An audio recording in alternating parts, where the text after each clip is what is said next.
My name is Jordan. I'm the Nonprofit Success Manager for coloradogives.org, which is an offering of Colorado Gives Foundation. We are in session 2 of a 4-part series called Fundraising Essentials. So if you missed part 1, we have it for you on the nonprofit resources page. So you can see both the recording for session 1 as well as the slide deck. Today is May 19th. Can you guys believe it? And we are going to have a free 90-minute webinar. And then afterwards, you get the opportunity to hop in online with all of your peers and do an online exercise to help expand the learnings that you have today. So we'll talk a little bit more about that. We're partnering today with Institute for Sustainable Philanthropy, and we're so excited to be doing so. If you haven't heard of Institute for Sustainable Philanthropy in the past, Katie, who's with me today, go ahead and drop in their link. They have such amazing resources, research, and they focus on donor psychology, which is what we all need to be focusing on. So for today, for Fundraising Essentials, we are going to talk about steps for year-round growth, specifically social media strategies, which is a hot topic. Always lots of questions about the strategies and how it actually sparks giving. Not just sending out that copy, but what is it actually doing to engage the people that love you and that you love? I'll pause here while we're warming up for today. Please enter your first name, last name, and your organization into the chat, just so we can have a feel for who's joining us today. As you pause, Jordan, I just love the way you talk about what we're all doing here is to love people and for people to love us. That is Absolutely. indeed the focus. That is what I've learned. And so just for some background context, we've been working with Institute for Sustainable Philanthropy for over 3 years through the Level Up program. And they have taught me and many other nonprofits how to start loving our donors, really loving. So that is the foundation of everything we'll chat about here today. So this webinar, of course, is being recorded. And just like session 1, you'll receive an email link of this recording as well as the slide deck, and it'll also be available in the nonprofit resources page. If you have technical support regarding coloradogives.org, always start by emailing support@coloradogives.org. And if you have any questions or want to dive deeper into the research that we are talking about today regarding Institute for Sustainable Philanthropy, reach out. I love their email. It says so much about them. Here for you at Institute philanthropy/institute.org.uk. So these are 2 valuable resources for you as a starting point if you have any questions after today. So what we're trying to do here with this Fundraising Essentials 4-part series is, of course, we want to be able to see you guys raise more money online for your nonprofit. That is the way of the future, and so we want that to be a big focus today. But we also want you to learn how to retrain and grow your donor base. We want you to get more donations year-round online, and of course for Colorado Gives Day, all this can trickle up and culminate during Colorado Gives Day and end-of-year giving. We also want you to learn and grow alongside other nonprofit professionals, and that's why, in addition to today's webinar, we also have the Canvas activity, which is a learning platform that you'll be able to join with your peers afterward.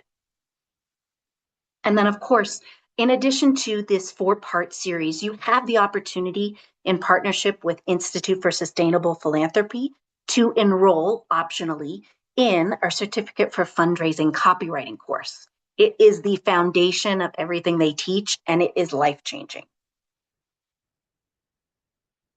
Okay, so a little bit more about what we're trying to achieve here, and then I'll hand you over to the experts. So thanks for your patience.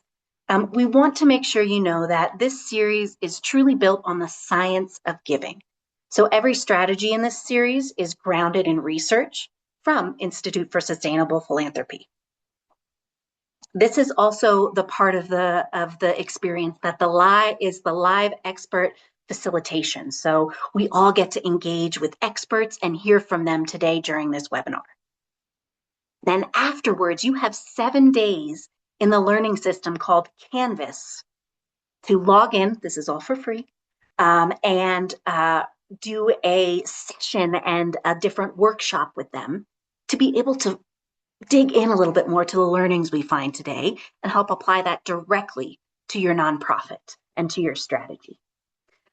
This is open for 7 days, so don't wait. We'll send you the invite, and then you'll be able to log in. Jen, I wanted to pause here. Was there anything specific you wanted to say about, of course, being built on science, or that post webinar support that we give through Canvas? Yes, absolutely. One of the main things that all fundraisers wanted to know is how to increase their retention and how to attract new donors. And at the Institute for Sustainable Philanthropy, we have taken a love-based approach where we seek to deeper understand people's sense of identity, how they love, and how they experience psychological well-being through giving. So any growth that you will create based on the research that we have conducted should be sustainable growth, meaning it's not that you are fishing from a limited pool of resources, but instead you are doing it sustainably. You are nurturing the love that can give to more love and to more giving. So this is not just any science of giving. This is the science of giving that help you to pay attention to the person behind giving and to try to grow their sustainable capacity to give. And with the 7 day of support, it will start from Friday. So you will be sent an email tomorrow to tell you how you can log into the support platform on Friday. You're welcome to ask any questions that you have from the webinar today, in addition to all the questions that you can ask from your chat box. And also, when you register for the webinar, you were asked whether you want to participate in that activity. If you happen to choose no, you don't, but now you want to change your mind, you're welcome to again chat in the chat box now that Kate have send you the link in the chat box to say opt in to the discussion forum. So if you changed your mind, you're welcome to go in there now, click on that link, and then get access to this 7 days of free support.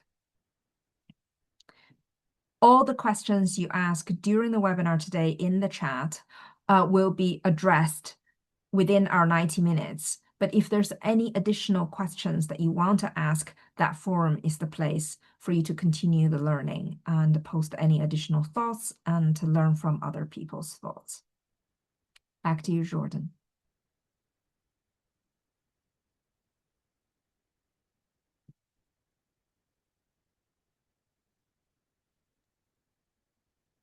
Jordan, you're muted.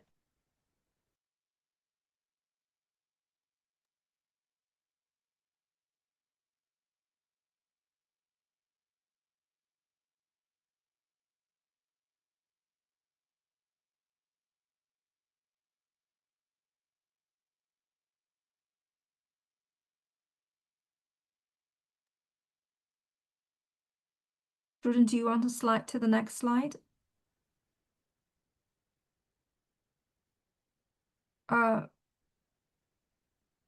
You're muted.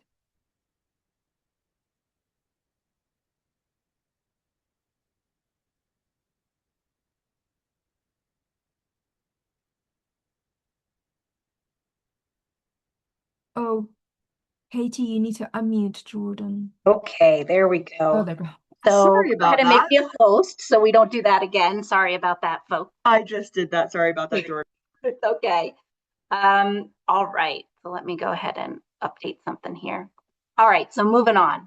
So of course, today we are talking social media strategies.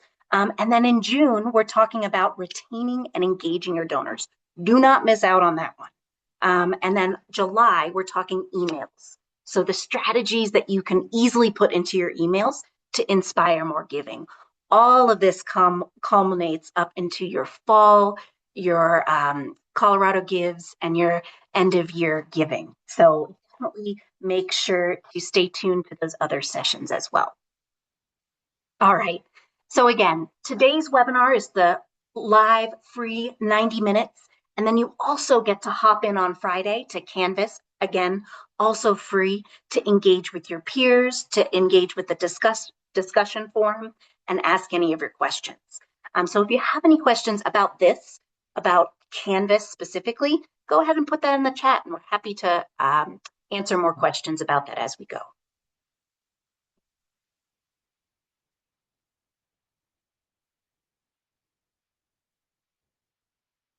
All right. For this discussion forum, we are going to be talking content collection process. We're also going to be discussing how to fuel Colorado Gives Day with that content. So again, don't miss out on the Canvas stuff that's happening after our webinar today.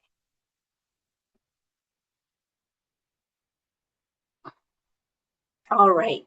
The last thing I mentioned here that's available during this Essentials program is a certificate in fundraising copywriting, and it's at a 20% discount.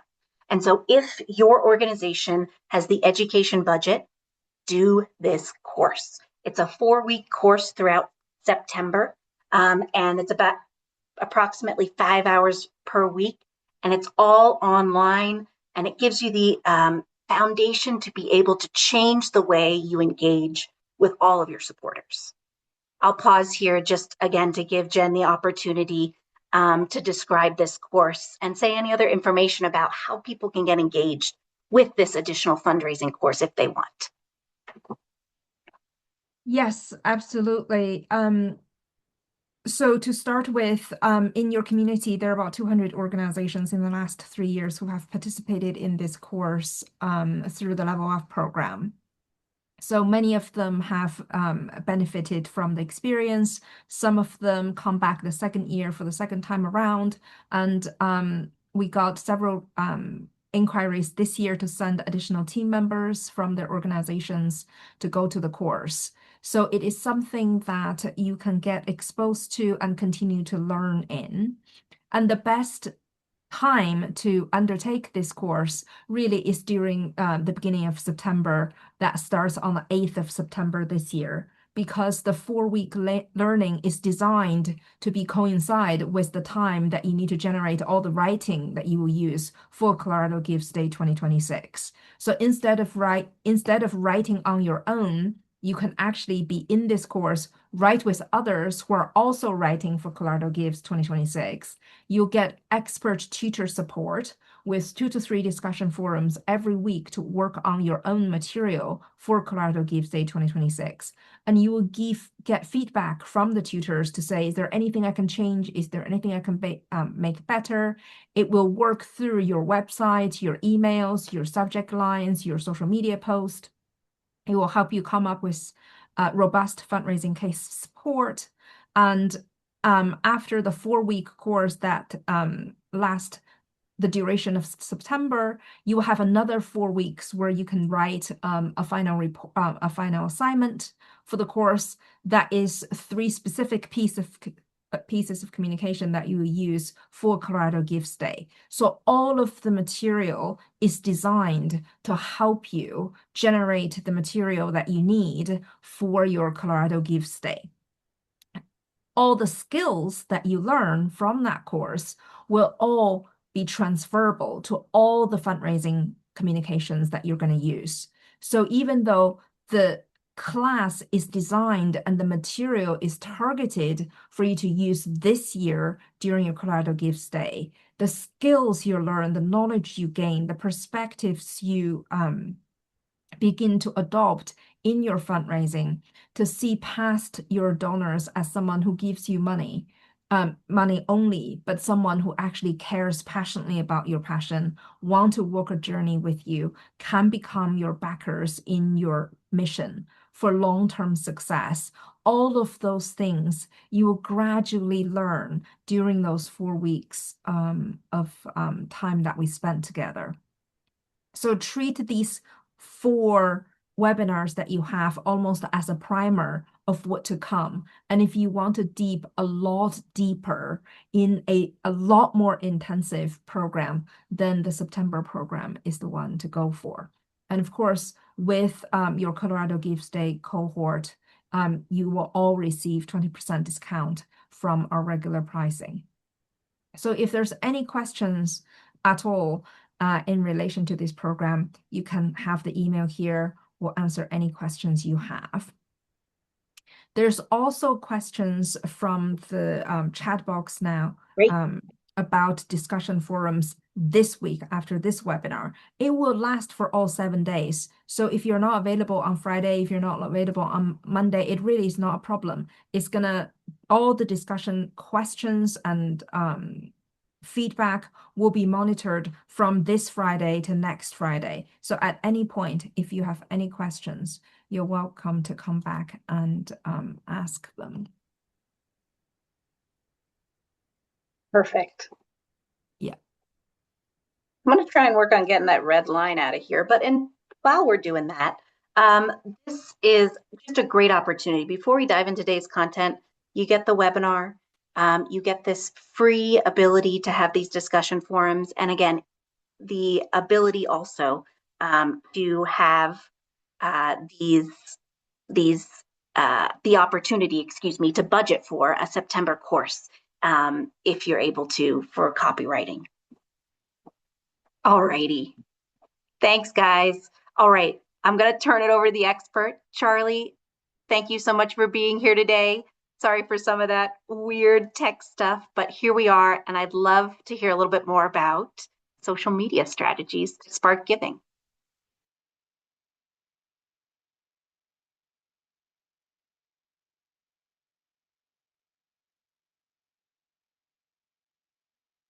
There. Good. Okay, can you see my screen okay? Go ahead and put it into slideshow mode if you could, please. Great. Good? Amazing. Yep. Okay, great. All right, it just can be a little funky when you're sharing your slideshow and then not to see the whole screen. Okay, great. Hi, I'm Charlie Jarrett. I've been in nonprofit giving for going on 20 years now. And I'll overworked for all kinds of organizations from big to small and in all kinds of digital positions. So very excited to share the knowledge. I've taken the PhilSite courses. They have been critical in my journey and I can't recommend them enough. And it's my second time helping out with Colorado Gives Day, and it's an extraordinary program that I'm so excited is being offered to you. So let's jump in with social media because it is, like Jordan said, such a hot topic. So we're going to talk about the program introduction, all of these things, focusing on the right platform, planning a manageable campaign, transforming stories. Social media is really about storytelling. I'm sure you've heard that a lot, but what does that actually mean? Connecting all of your channels throughout the events that lead up to Colorado Gives Day, and some questions, and then talking about what's going to happen in the Canvas post webinar. So let's talk about where to put, everyone's thinking about where to put all that energy. We have very, very limited time. A lot of small organizations could be a team of one. So what are you thinking about for doing for your social platforms? So I don't could be put in the chat, maybe say list all of the different platforms that you are using as an organization. I think we're going to be talking a lot about Meta, Facebook, and Instagram today because that's generally where most people are, where you're generally going to get your most donors. But also it's just the easiest because you can schedule one from there and probably what we're all on. Some of you maybe have TikTok. Some of maybe you're on Blue Sky. There's a bunch of different ones. Some maybe a few of you are still on Twitter, but yeah, just kind of putting that all in the chat to see kind of where you are. So with those, with your Meta account, some of the technical requirements, have you set it up as a nonprofit page? Asking yourself that. Have you set it up so that you own the account, you have proper admin access? If you wanted to change something about the account, create it as a business, use your business manager. Have you done that? Do you know exactly what email owns your account? And who on your team owns the social media each week? Are you a team of one? Is that you always? Very potentially. Been there, done that. We wear so many hats. But looking at all of this is really your learning objective one. Answer these before you build a single post. I'm looking at that. Okay, and learning objective two, I'm planning a simple, manageable social media campaign. And looking at that, we have 6 basic questions. When are you going to be posting? When is your audience active around your insights? Not just during normal working hours. But the thing is people always ask when is the best. So all of Meta and most of your social media apps, they have post when optimal. People, when you're posting or when you're scheduling, usually has that little option, just say post when most people are looking at my page. That's really, really great. But if that's happening, then you need to make sure you're checking in at that time. So if you can have flexible hours. So say it says most of your audience is in around 7. You need to be able to reply to something within relatively reasonable hours too. If people are getting really active on that post, you want to jump in 12 hours later to see that tons of people have started a discussion there. So if that means you have to adjust when you're posting to slightly earlier, that's really important because you always need to reply. Replies are actually more important than posting now. Activity engagement is more important than posts are now in a lot of ways. In algorithm, in how you show up in search. There's just a million things there.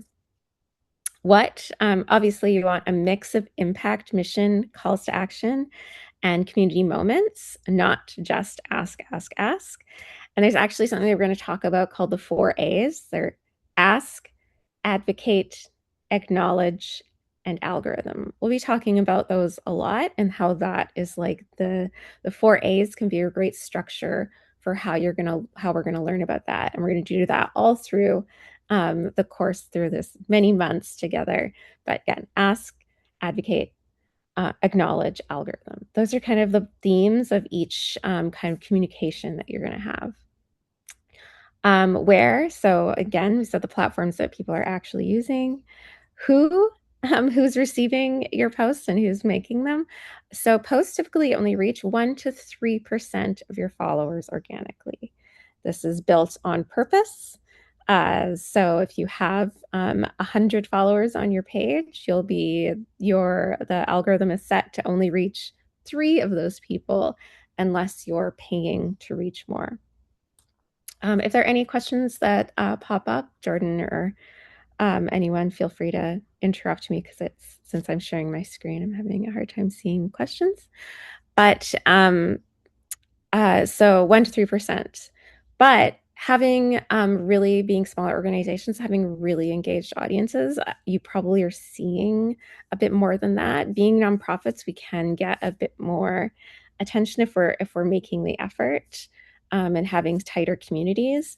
But in general, don't ever expect being like, oh, well, I have 1,000 followers. I will put up a post, 1,000 people will see it.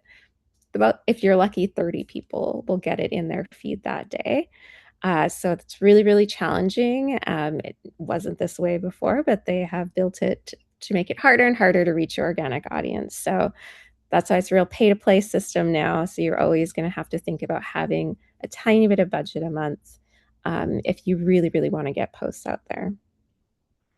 Why is social media so important? One, you want to stay relevant, and new donors have to come from somewhere, and that's the easiest way to reach new people. You need to make sure your social media posts deepen your relationship and the relationships between the other people that follow your organization. That's really, really important. And how it's through planning, consistency, and strategic content. So again, so social media is social. People keep forgetting this, that you are like, okay, when do I post? What do I post? That's almost as important as making sure you're interacting. It's actually, if you want to get free, getting over that 3%, you can have, everyone on staff being like, hey, we just did a post, everyone go comment, everyone go share it. That will actually give you some free algorithm shaking up. That will get that into more feeds. If you absolutely can't get, $5, $10, $50 for a post to boost it, that's the best thing you can do, is getting everyone to go in there, make a comment, share it. Making comments is really important. Sharing is helpful, but commenting and reacting is like the best thing for the algorithm. So actively monitoring those comments, your audience will know when they're being heard, when it's authentic. It's super, super important. Building community, when people are interacting, they're seeing that other people are as deeply invested, and that's super valuable to creating that authentic connection in your community. Be proactive. Don't just wait for engagement. Seek out those conversations. So things that are happening in the community, post about them. Try to engage in the things that are happening already. What's happening in your sector? If you're in helping unhoused people, if you're doing something, I think we've had some really great, cool food banks and seeding organizations. So if there's any kind of environmental, we're supposed to have like the most insane El Nino in the history this year. So that means a lot of things for a lot of organizations on the heat front this summer. So there's a lot to engage there. With that news piece that came out yesterday, there's things you can post about that now, being like, this was just announced. Here's what it could mean for our organization. Getting involved in what's happening and being proactive, super important. Staying in the news cycle and being consistent. Regular, authentic interaction builds momentum and trust. And trust is degrading rapidly. Thank you, AI, and many other things. So creating trust by that, using that consistent interaction, that consistent posting, and being involved and on topic is really, really helpful. So Sprout Social is a kind of an aggregate and tool you can use in social media. It can be a bit expensive, so be careful in doing that. I would recommend using like free tools if you can. Sprout, you can get some free stuff for nonprofit, but before you use any tools, we should say that in social media, that using the tools that are free within the programs you have are great.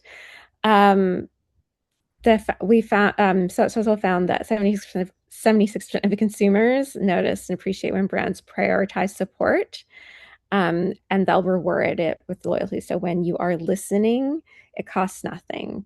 Pretending to listen costs everything. So making sure you're really interacting. So in a next step, block 15 minutes a day for social listening. So looking out, seeing, and if nothing's happening on your page, that means going to other pages that are similar and seeing what's happening there, seeing what's happening that could be related to what you should be talking about. So social listening can mean a couple things, looking up hashtags maybe that are related to your organization, that are like what related to what your programs are, and seeing like, okay, what are other people engaging with? What should I do? Tali, there are quite a few questions. Shall we take some now before you go on to the toolkit? Yeah, let's keep track of them. That's a great suggestion, Jen. Thank you.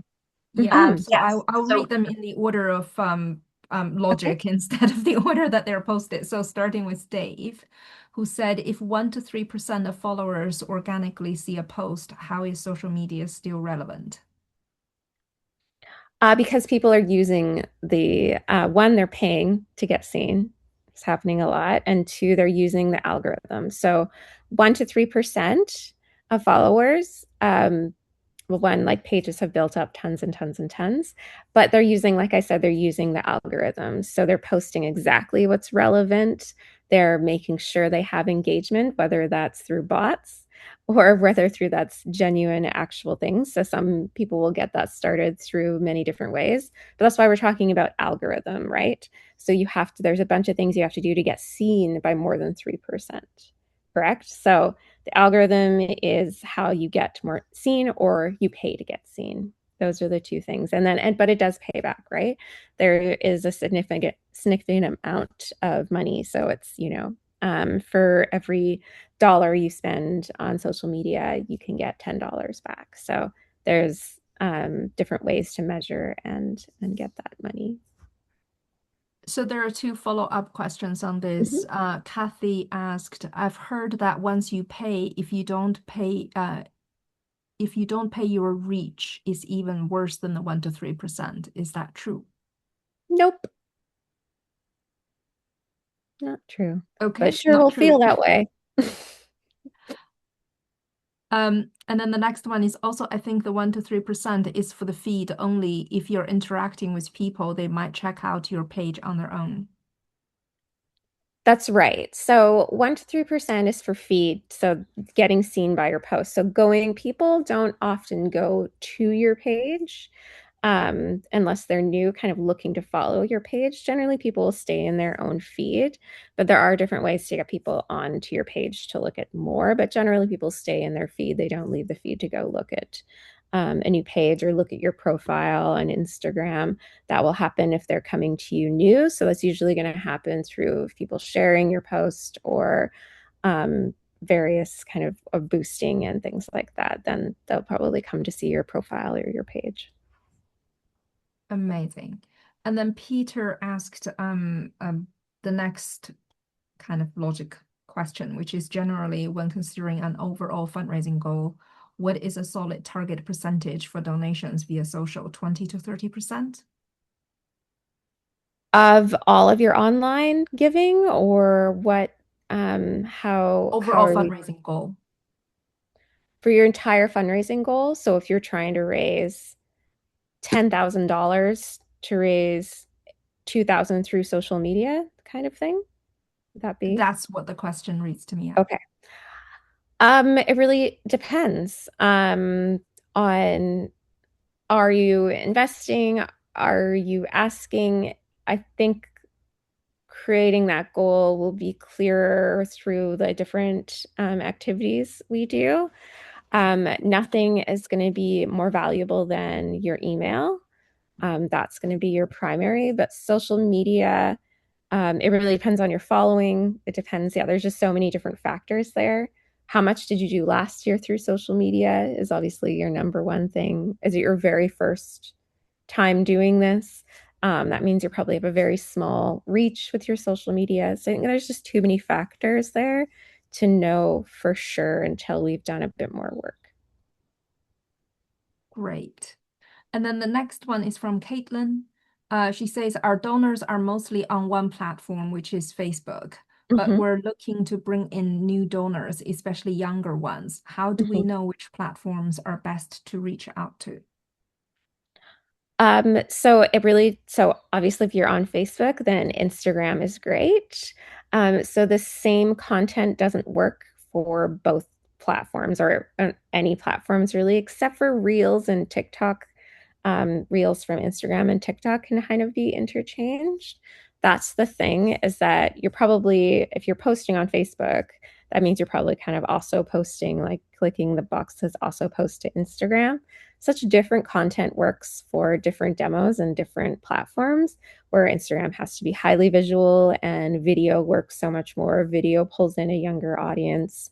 So it's really about what kind of content you can produce.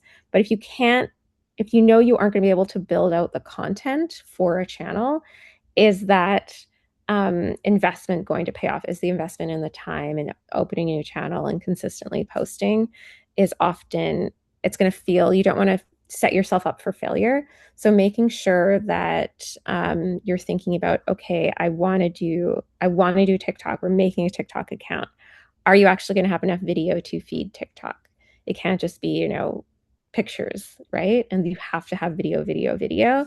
And that means having enough content to consistently post. And that's also part of the algorithm. The algorithm wants to see you posting, you know, a minimum of twice a week. You know, that's at the bare minimum every day. It really kind of wants to see you post once a day. The bigger your following, the more posts you have to do to stay higher up in the algorithm. It's such a beast and constantly changing, right?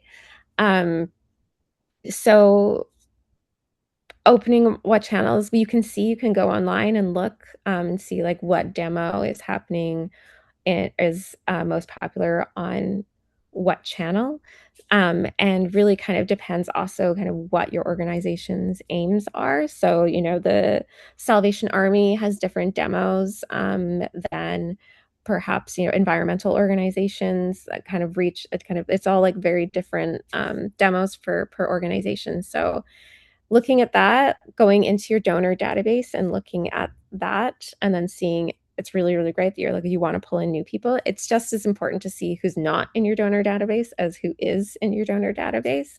But yeah, Instagram, if you're on Facebook, is going to be your next best bet. But really, more than anything, you want to think about the kind of content that you're putting out there. If you're on Facebook and you want to pull in younger donors, are you doing Facebook video? Because that pulls in younger people. So more so, even bigger than the platform is the kind of content. Amazing. I think the next cool questions are better asked once you begin to talk about content. So do you want to go through your next 2 slides and then I'll ask the questions before you start to talk about building content? Perfect. Okay, yeah. Interrupt anytime. So Colorado Gives has some amazing toolkit stuff ready to download and some really great stuff on Canva for nonprofits. Maybe pop in the chat if everyone has their Canva for nonprofit set up. If you don't know, Canva is this really great tool to create all kinds of graphics for nonprofits. You can get the Pro for totally free, which means you can use a bajillion different things in it that are really, really helpful. Amazing for making video. You can animate. So you can take an image and like pop some words on it that animate, and suddenly you have a reel. That's it. It's just, you can take, if you have really great performing images and you can put some words so that the words kind of, you know, flow or like pop or like come up, and then it becomes a video. And that is incredible. So having Canva for nonprofits, so important. There are great templates on there, promotional posts, of course, that 100,000 recurring match posts. These are all just really, really great ones. Giving Tuesday, thank you so much. Great stuff on there. Can't recommend enough. We're going to go into some examples towards the end of some of the templates people have used and done such a great job with. So here you'll get this the slide deck, and you can just click right here or go over to Colorado Gives Day nonprofit resource page, marketing, promotion, templates, and assets. So definitely head over there and take a look if you're not sure where to start. Not correct. Oh, sorry. No, it's okay. So I just want to let everybody know you're just heading to the nonprofit resources page that has everything on it. And I also linked in there the Canva for nonprofits. You do have to like apply, but then you get Canva for free, which is that content creation tool that a lot of folks are using. No worries at all. This is awesome, Charlie. Thank you so much.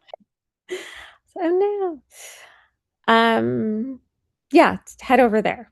That's great. And yes, it is. Yes, you do have to apply for the Canva for nonprofits, but it's super quick and easy process. Just having your 501c3 and you're good to go. Okay, so in big picture action plan, where your time goes. So developing a content plan, formalize your content collection strategy. And we're going to talk a bit more about that, but your content collection strategy is really thinking about, okay, what kind of content do we need to collect ahead of time instead of just kind of scrambling every day? I think everyone in any organization, and this includes SPCAs and humane societies, I've worked with many of them, and they struggled on what to put on social media because they haven't been collecting that in a structured way. Even though they have a million pictures of puppies and kittens, they can't seem to get consistent posts because they're not thinking about it and like, okay, today we're going to post this, or we have to know, like, this person's going to bring in a story, this person's going to deliver a story, any kind of stories, or what that's happening, or where they all are. So developing a content collection strategy is really, really critical, because no matter who you are, without knowing where your content is and what it's for, that's really not, it's never going to come together in a smooth way. Securing a budget, if you can. I know that we talked about this, and like there are many ways to like advance in the algorithm by doing, of course, it's a lot of work to coordinate everyone to do all of those things. I'm part of many LinkedIn groups where it's like, okay, we did a post, everyone go on there and comment and share. So you have to have like a really active like WhatsApp chat, doing all of those things. But if you can secure budget also, and on those specific big days and leading up to them and talking about your match, those are really, really great. Thinking about an acquisition campaign before. So acquisition campaigns, so those are ones where you want to gather people's emails, because owning email is the greatest asset you can have when you're fundraising. So that can be a lot of different things. That can be, lots of people do kind of a hand raiser, pledge to, say you're going to run your air conditioner less, or like go outside more, or there are many different things, but giving people a really solid reason to, or a value exchange on why people would hand over their special, like their precious information to you. So something like, oh, like, I know we'll send you a bumper sticker or something that could cost you, like $1 to print off and $1 to, mail out. They will send you a bumper sticker that has something to do with your cause. People love stickers. People will give you all their emails for stickers, but making sure it's cause related. And that email, usually an email in your database, is worth at least $10 within the first year. So knowing how much an email is worth in your database can be really, really helpful. And knowing how much that you can put into acquisition. So gaining people before leading up to November, December. Coordinate the calendar, of course, for consistency, increase engagement, and analyze, replicate, test. So I'm talking about this like, oh, well, it could be worth this. You could be doing that. But it's all about looking at your data and finding out what's going on and then testing. Facebook and Meta have the great, A/B testing stuff that you can do that it's really, really helpful and free. Stories. Now we're going to talk about the stories already exist in your organization. You just need a system to capture them. So building a story collection system. So really, it's all about kind of the elements that make storytelling easy. So I put in an example survey here, and really regular prompts. So everyone in your organization, everyone that touches your organization, every single person on your staff is there for a reason. They have a special connection. So even when you're, stressed about going to your clients or the people you're working with, their sensitivities there, you never want to be exploitive or, taking their stories. But everyone within your organization, right down to finance, has a story about why they're passionate about the work they're doing. So we have a survey here that you can send out to staff, volunteers, and to clients or anyone you're working with. That, even corporate donors also have really, really great stories. They're usually giving to you for a reason. It's so much more valuable to say, hey, what is your connection to the organization as a person, as the CEO? Why have you chosen us? Tell us that story, rather than just saying, thanks, so-and-so, it's been amazing. Ask them what their story is, and that story can actually lead to a lot more giving. This is a survey on how to get, it's the questions, the prompts on what to ask them to get those stories. It's kind of like some emotional questions. What was a moment that you can think of? Who was a person that inspired you to get, that you think of when you think about the work that we do that inspired you. These little things can give you really beautiful stories. Multiple channels that capture multiple perspectives. And there's some privacy first protocols, like we said, so always with consent. And you're trying to make a searchable repository. So having just a little spreadsheet that has, oh, this is the kind of story about, if you're working, if you're unhoused, hunger, the various different categories, you can put that in and that also helps preserve your institutional memory, because people come and go, and that valuable, where those stories were, where those images are, it's going to be lost. And then that cross-departmental participation. And organizations with story collection systems spend 50% less time scrambling for content during peak campaigns. So really having that content collection system is going to save you so much time. It might be a little bit of investment now, but super valuable. So Charlie, this might be a good time to post the two questions. One is from Jessie, who says doing posts once a day feels very resource intensive. Yes. I think what you have explained already is helping addressing that question, which is build that system.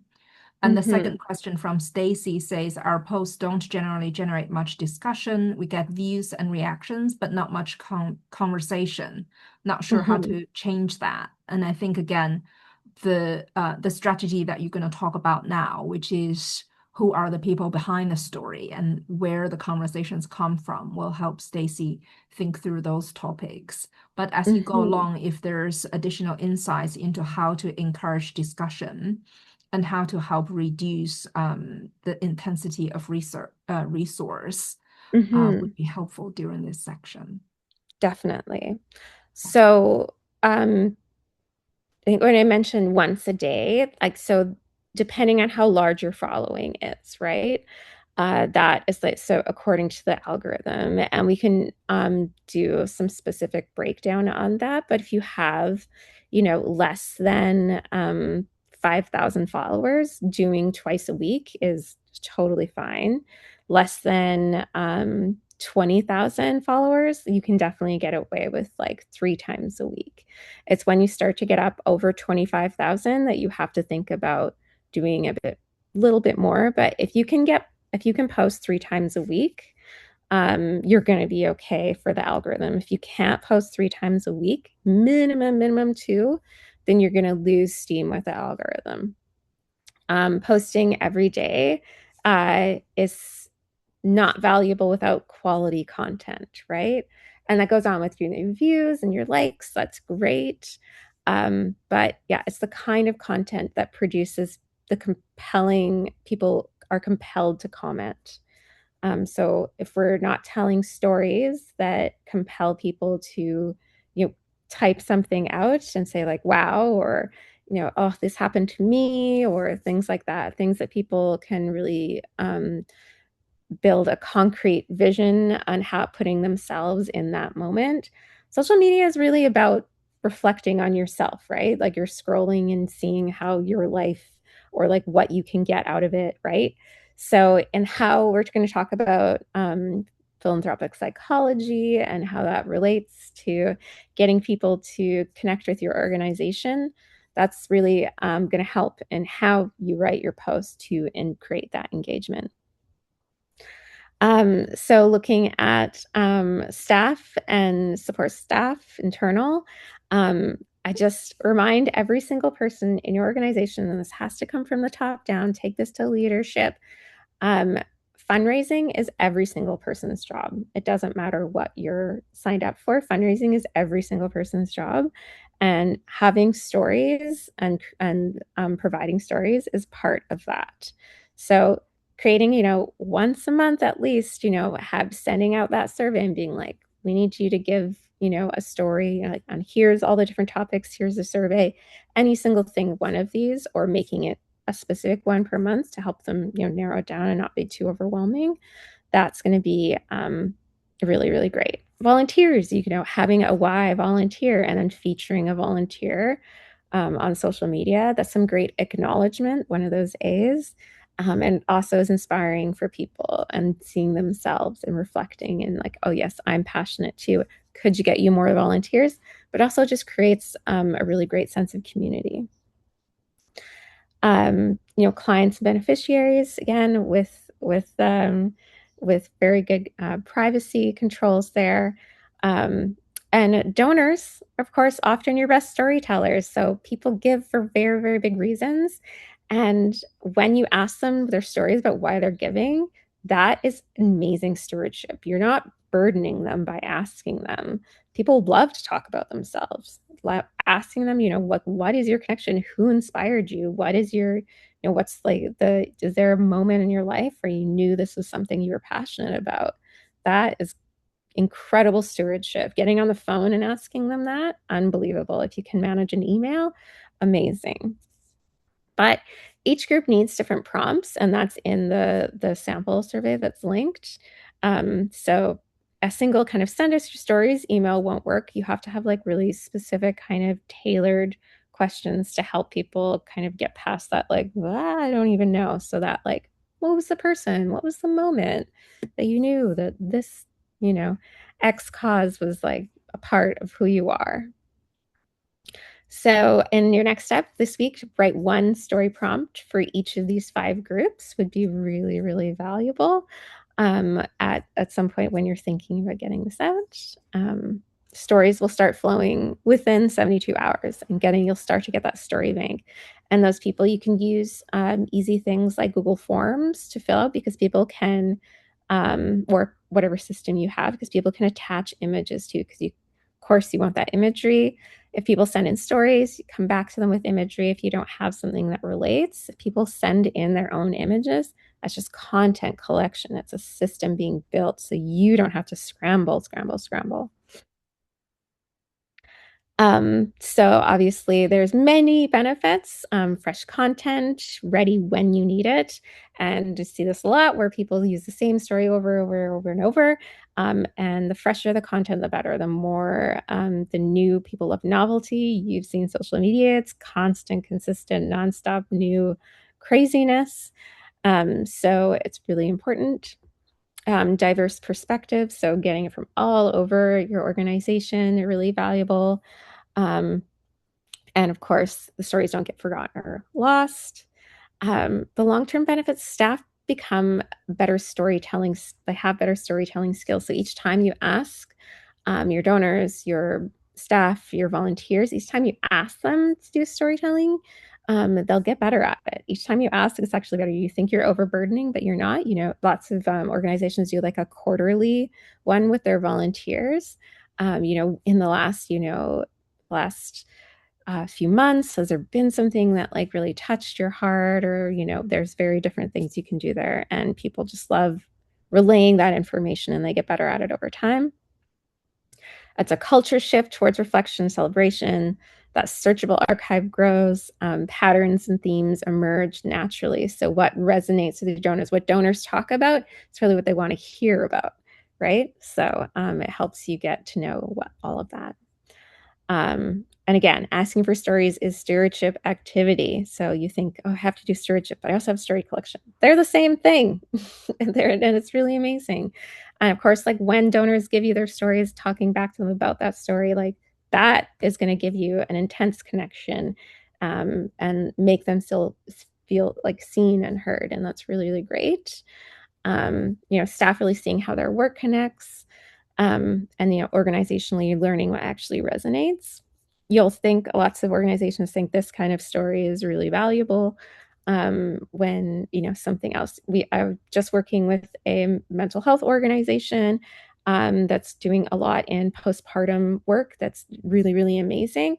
But when they did a survey about asking about like, oh, what kind of stories, everyone wanted to hear more about peri and menopausal stuff, and they were going, oh no, like every single one of our donors asked to hear about this, and we're only talking about this right now just because we had a big breakthrough, but we have to balance that.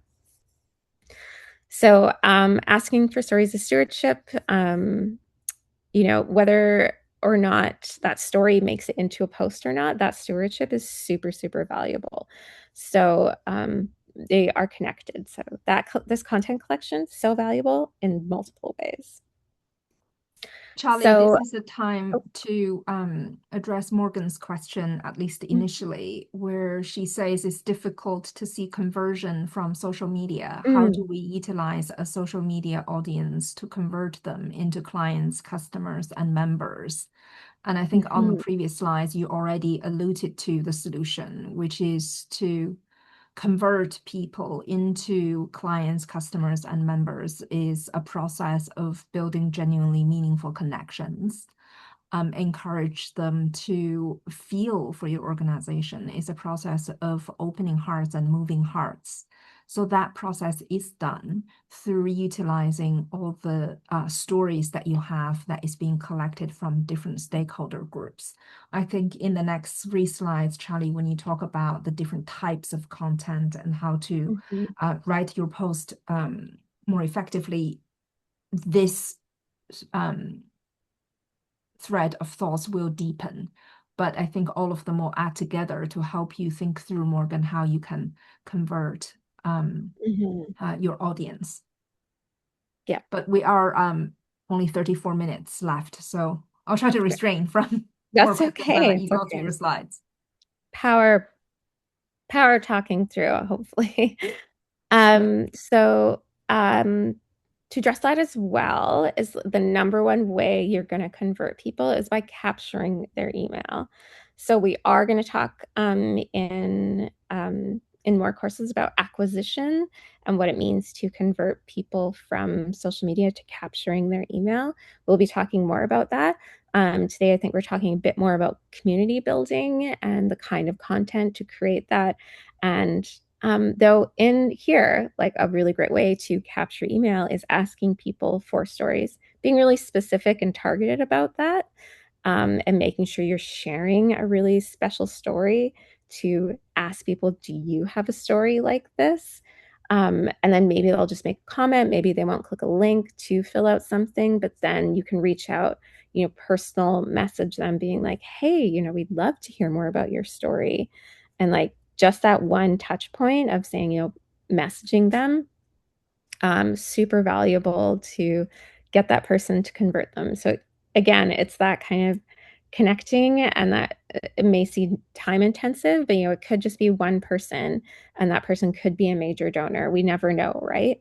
So it's all about that investment and a bit of time in the connection. But to get people to connect, you have to give them something to connect to. So looking at the top content types that work super well on, capitalizing on the algorithm, or just generally getting people to interact. Reactive breaking news, like I just said, staying on top of the news cycle, super, super valuable. Those stories from the heart and connection, and potentially that can be celebrity. Everyone that it's called parasocial relationships is like highly connected. So anything they say and talk about can be quite kind of heartfelt. So it could be stories in general, or that could be a connection with a parasocial connection. Behind the scenes, super, super valuable, and that can mean a lot of things depending on what your organization does. Advocacy specifically in the way that when you post an advocacy things, think about it as proving why your organization exists. That's how you should think about your advocacy posts. So when you post this, it being like this, this is a post about why we have to do what we do. Really kind of frame it like that. Acknowledge, and that is the making sure you're community thanking and showing that lots of community is involved. Super important. And of course, random, cute, funny things, depending on your organization, that could mean a lot of things. And that can go, these are top content types. And through all of these, the ask of those 4 A's, the ask can be connected. Stories are often your typical, and your reactive breaking news. Those are 2 of your biggest ask avenues, right? Reactive breaking news, okay, there was a storm, there was a wildfire, we're doing XYZ. That is like, we're doing this, give towards that. that these are kind of the different things, the stories. That's an Ask Avenue.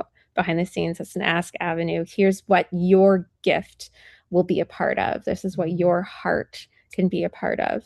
So all of these are avenues into giving, but it won't always, of course, you can't always do ask, but these are those ways that are best to get that ask out. And of course, that breaking news. So thinking about that, do you have a response plan? You have typically 72 hours for a news cycle before people won't give to that specific thing unless it's staying in the news. Unless it's a breaking news story will come on. Usually it'll be out of the news within 72 hours, and that means your giving period is over. So if you don't have an emergency response plan for social media, you should get one. And then making sure you're looking at that, how you're capturing emotions in your storytelling, and the various things, looking at all of these things. And thinking about influencers right now is good too. You can also look in your database and see if there's any recognizable names. Often happens. And looking at your followers, see if any of them are already, connected, or if there's, followers you follow when you're scrolling on the couch at home that might be connected. Don't be afraid to reach out to them. People love to support the amazing work you're doing. So one process to try, start simple. So the monthly themed surveys or quarterly, whatever you think you can handle. 2 hours per month dedicated to someone's calendar to organize and tag stories, putting them in that spreadsheet or whatever system you decide that is scheduled in your calendar, blocked out, because otherwise things start to get messy. In all staff meetings, make sure you're doing a shared story spotlight so that it can, be encouraging and being like, oh, I know a story about that, or, oh yeah, that touches my heart too. So it's a great culture and building there as well. So, the return on investment isn't just fundraising, it's cultural transformation. Practicing storytelling is really, really valuable. So pick one step here to launch. And, if you can this week, next week, lots of organizations start with, a themed survey or looking at that survey because it's already there. It is about, of course, you have to ask permission to be able to send it, but maybe just within your team or just yourself looking at that survey and saying, can I tell a story that I haven't told before? I often have to put myself in those storytelling moments with organizations, and that's okay. I don't mind. So looking at effective social posts, and we're going to go into like really visual examples in a bit, but prioritize supporter well-being. And that means thinking about how they are going to reflect on themselves. So looking at a post, nobody wants those guilt things. It's people want to feel like they can actually do something. And also nobody likes the person who only talks about themselves. So it's really important when you're posting, you're not just being like us, this organization. You have to talk about what you're doing, but you have to do about what we are doing together. When we say we can't just be talking about the organization. We have to talk about we. Anytime you're using us, our, we, making sure that those are really carefully done so that they're, talking about not othering the donor. So help donors visualize the specific impact. This is concrete thinking. So giving them a behind the scenes access, make sure they feel like they've earned it. Can they, in any kind of story, can they picture it in their head? If you're writing something, if you're writing a post out, it's got some text on it, it doesn't have like a corresponding really clear image, and any kind of storytelling in an email, they can't picture it in their head. If you can't read it and be like completely picture in your head, then it's not going to resonate. That's just how our weird brains work. Organic feeling, real photos, so much more important than stock photos. Stock photos get punished in the algorithm, if anything, because anything that's been used before, the AI sees that and they say, oh, that's not new, we won't put it out in the algorithm. So stock photos are extremely risky. But, you know, real photos are great, kind of organic looking things, people that look like a friend could have posted it, but also exploring like big stats and statements, like, did you know things, like very shareable moments, like, did you know, really, really great. Community building is super important. We've talked a bit about that. So looking at your last 5 posts, for each ask, would a friend share this? And if not, then kind of evaluating what would have made it shareable. Okay, so looking at your kind of 5 phases, the 10 weeks, and looking at this to Colorado Gives Day, here are some foundations. You want to set up assets, you want to make visibility, storytelling, a heavy push, and a final push. All through here, you're going to have asks, you're going to have acquisition, you're going to be, you know, oh, like stay connected, all these different things putting these out.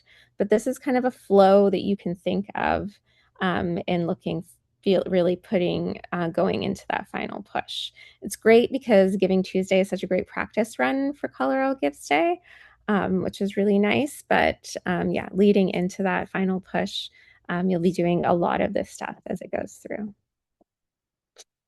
So in that foundation, make sure you're, and really as soon as possible, going into that resource page, making sure your technical setup is correct as soon as possible, starting that content bank, assigning roles, again, probably one person, many hats, and then looking at that foundation in those October months, being like, we're in for Colorado Gives Day. That's great. Even like, you know, 6 months too, can never be too soon. That early visibility, so posting 2 to 3 times, you know, in an optimal world, depending on how many followers. You can have too many posts if you don't have a very big page. So the algorithm doesn't like that either. They're thinking you're trying to get more share than you actually have. So unless you have that kind of great content that just keeps getting people engaged. So looking at those posts, again, if you're ambassador activations, so we talk completely about this, but anything with your influencers, but you can add minimum, you know, ask your ED or your board chair to share a post or create a talking head video. Testing boost, you know, $20 or $30 for 4 days behind one post. That's an ask. That's linked, always boosting. And, you know, build, create internal calendar, looking at that AAA template that we're going to give you.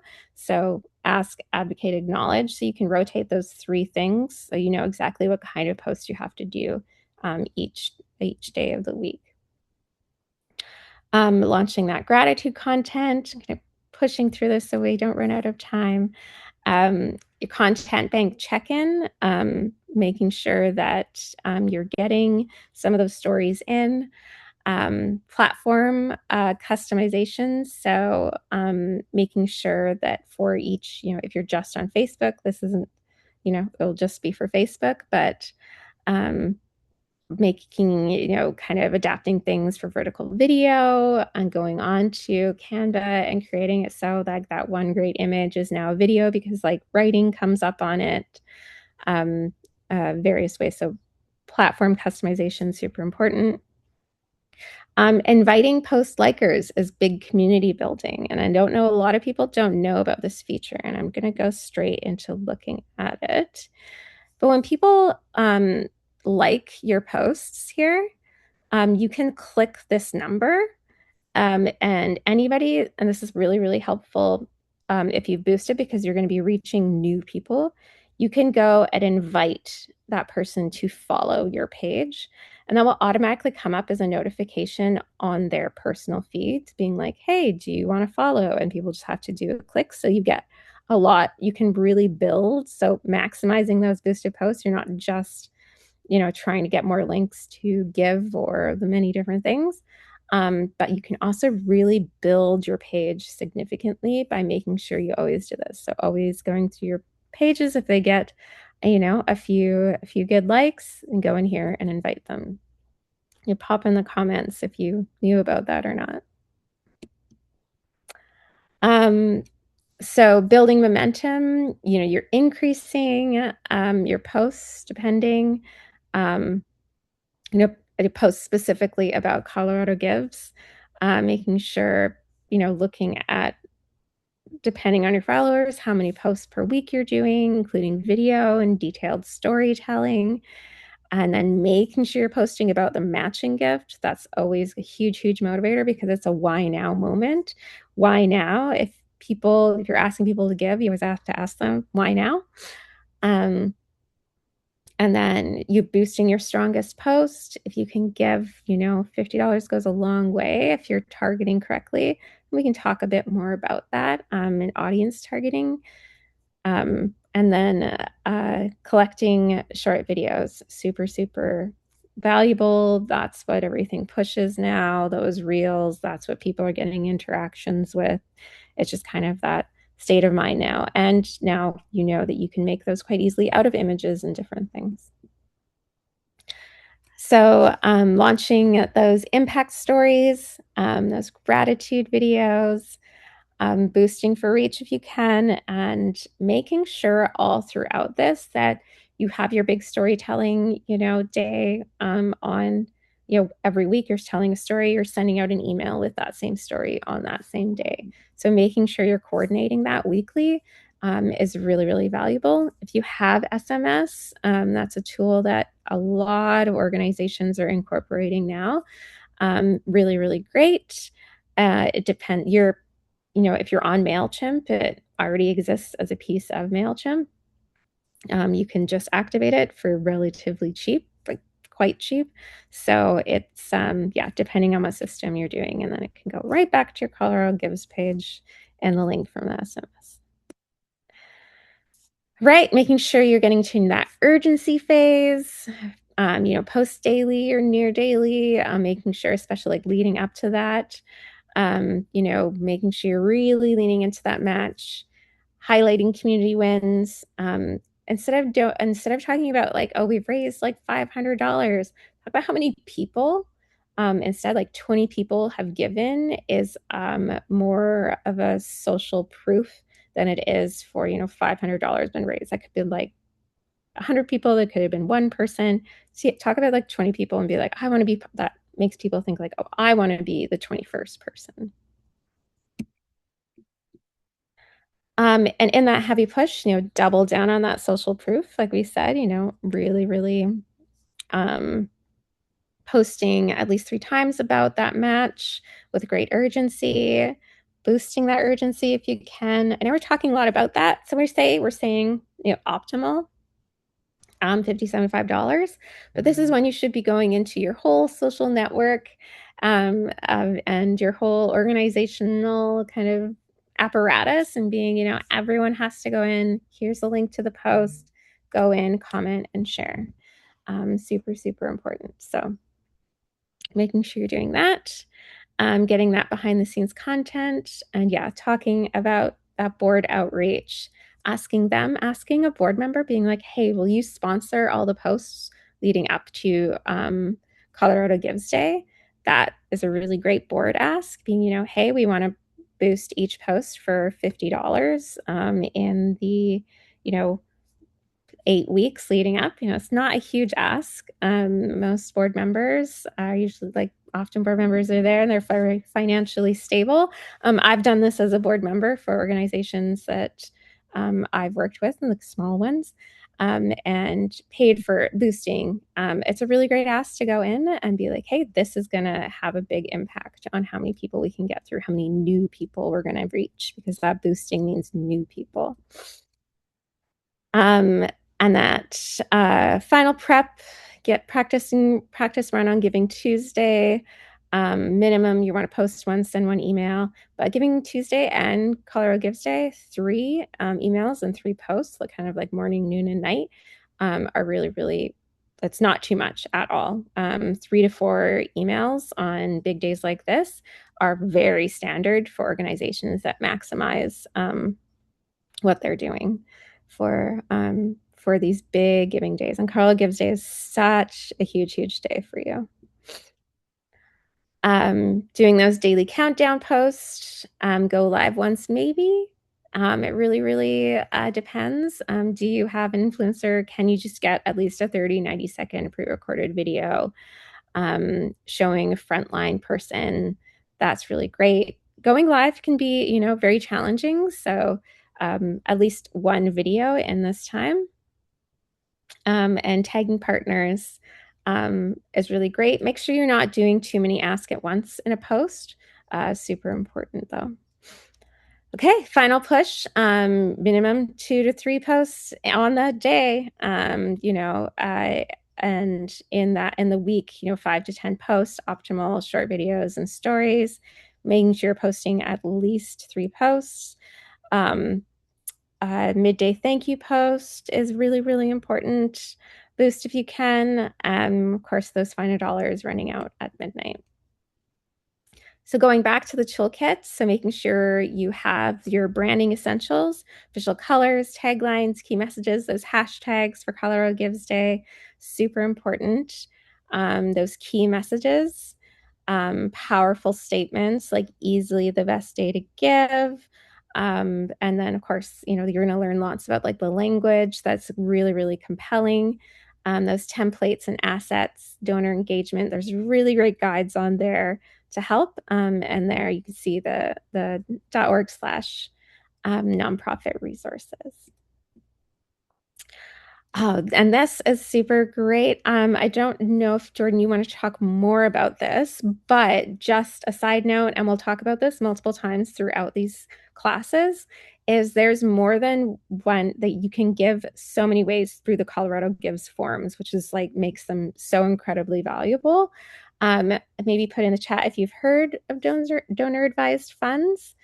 They are hugely blowing up in North America. It's where banks, because it's profit making for banks, ask all of their people to make their final end of year gifts because they'll get a tax receipt to the bank's foundation. And so they'll get that tax receipt. So then they can take that money at any time and designate it to a charity of their choice for whatever. So at the end of the year, they give $5,000 to this a donor advised fund. And then at any time, they can give that out. And sometimes they forget and it just sits there. And it's actually, you know, people are calling it like zombie funds that are just sitting there because nobody's getting it donated to anywhere. So it's such an important part to let people know they can give through donor advised funds. That's the messaging we'll talk about.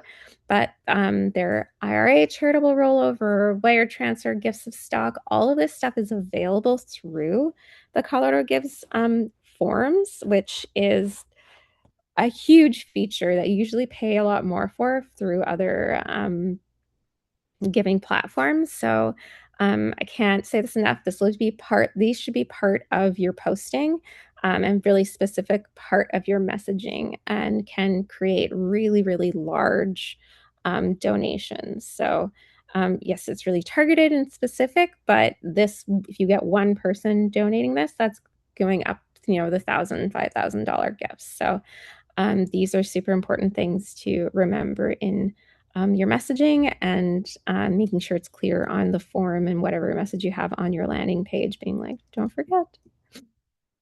All right, Absolutely. let's go into, so much. sorry. Yeah. Well, I just wanted to mention, and the reason we stuck that in there, and Charlie, you covered it perfectly, is because in 2025 we saw a 51% increase in IRA and donor advised fund gifts on the platform. So it's not just a national trend; it's a Colorado Gives and Colorado trend. So just be putting yourself out there and making sure you're mentioning, exactly like Charlie said, that these are types of gifts that you can accept through the Colorado Gives platform if you don't have other mechanisms to do so. Thanks. Sorry, just wanted to mention. Yeah, absolutely. Yeah, it's crazy massive. And it's something that's been happening for a while. Like the DAF has been, people have been putting funds in there, like charities are kind of just adapting now. So people have been giving for years to this DAF, but haven't been asked by charities to put it anywhere. So there's a backlog, a massive backlog of funds there to access. So yeah, super important. And of course, gifts of stock, all of these things, but DAFs and yeah, IRA, charitable rollover, just incredibly huge now because people are actually letting people know. So I want to go into some really specific examples of like what to try to do, possibly not what to do. Here's a great like Giving Tuesday. I think I'm going to look at Giving Tuesday, but we're obviously focusing on Colorado Gives Day. But these are like, so this will be your practice run. But you can see like, here's a great shareable moment. So we said a lot of like organic, great posts are good. But you can see like, if you stacked all the banned books, you know, that's a crazy thing to be higher than the Empire State Building. Like that's crazy.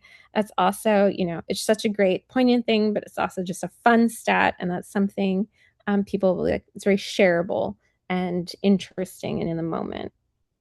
And then, you know, another Giving Tuesday post, it's multiple images. It's not really clear. I know. Did you know tomorrow is the world's largest generosity movement?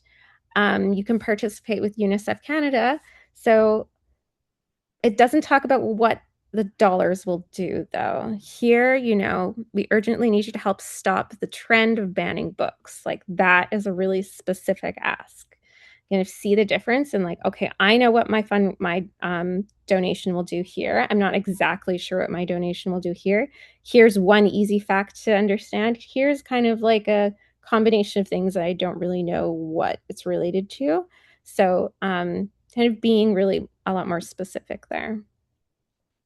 Here's some really great ones. Of course, going and using Giving Tuesday to the Colorado Gives Forum. So Children's Museum of Denver, really great post. You know, as you know, the world's biggest day of generosity, using that social proof, being inspired, you know, by Children's Museum, looking at these really, really bright, beautiful images. That's what's really drawing people in.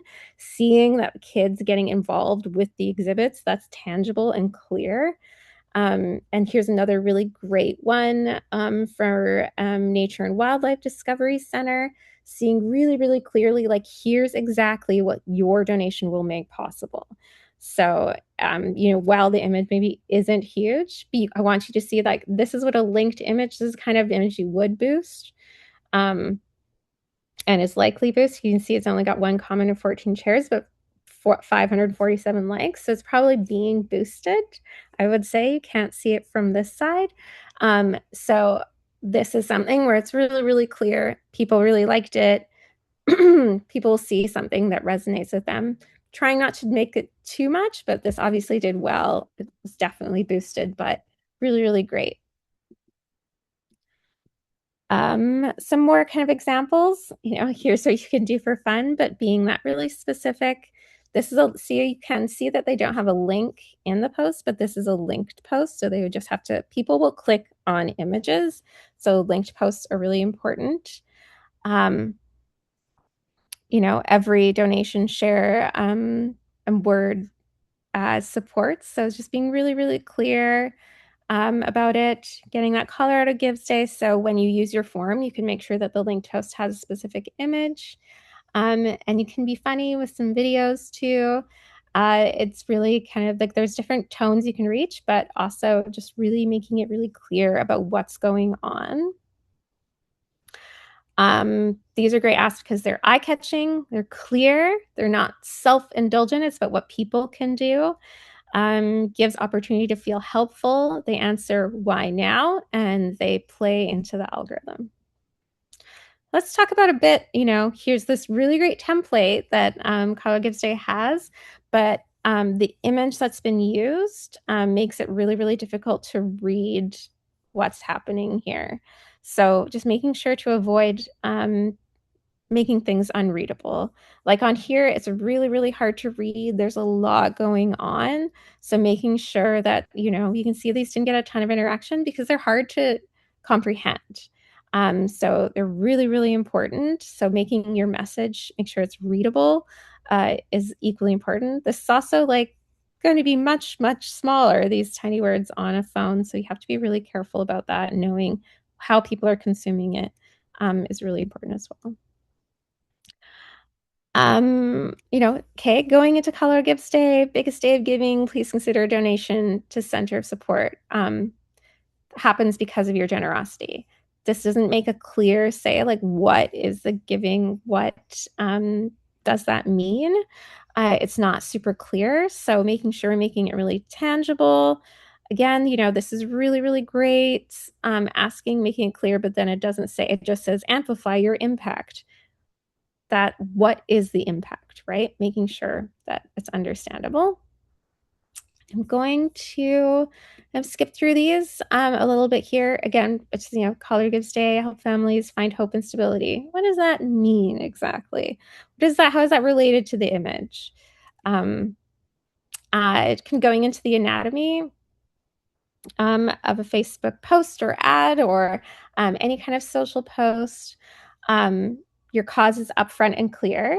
What is happening to address that cause? Why are you taking action now makes them amazing people. Making your CTA above the fold, so this can be like a ... see more.